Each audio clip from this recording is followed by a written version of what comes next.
নমস্কার, আমি সন্দীপ কুমার চন্দ্র। আমার আজকের কবিতা কৃষ্ণ গহ্বর। একটু আগেই ছেড়ে গেছে শেষ খেয়া। শ্রাবণ স্নান নেই, কি করে নদী পেরুব? তেমন তো সাঁতার জানি না।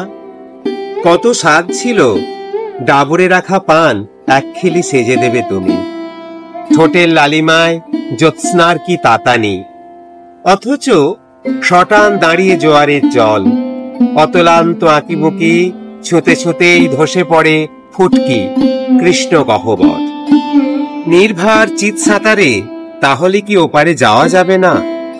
ঠিক এই সময় চাঁদকে যদি বলি, অনেক তো আলো ছড়ালে, আর কেন এবার পিছনে তাকাও, দেখো পরিচিত মেঘগুলো এতকাল ধরে ঢপ দিয়ে গেছে কিনা। নমস্কার।